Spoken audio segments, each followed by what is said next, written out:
Hi everyone, in today's video I will show you how to use splatting in PowerShell.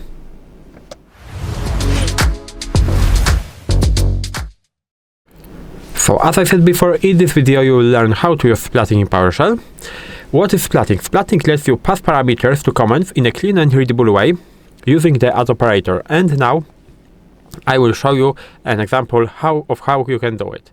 So let's say that you have a really long command with a lot of options. So for example, I will use this command as an example. So Get-ChildItem, and now we will specify the path. For example, here is this command because I tested it before.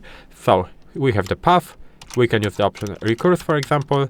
By default it will be now it will be true, and now we will filter only for txt files. So asterisk sign txt, and we will add option, for example ErrorAction, that will be set to silently continue.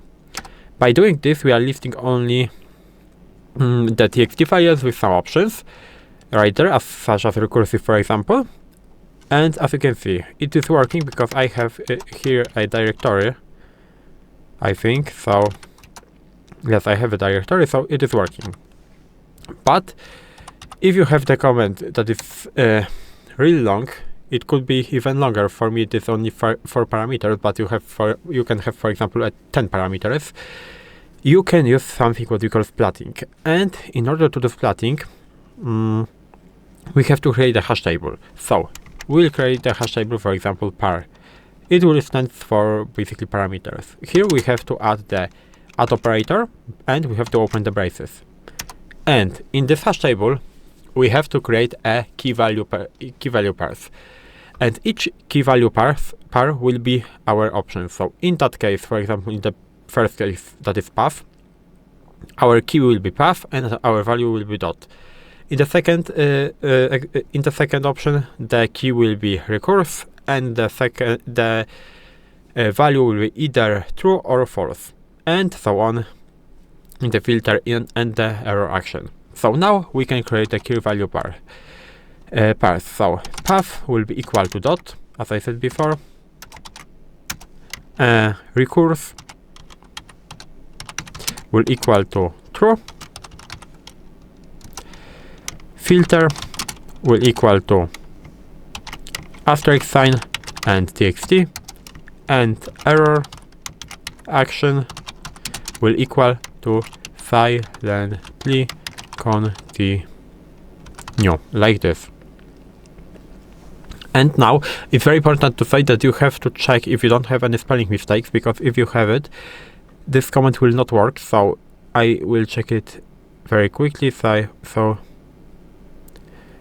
But I think in my case everything is okay, but of course we have to write it in quotes like this.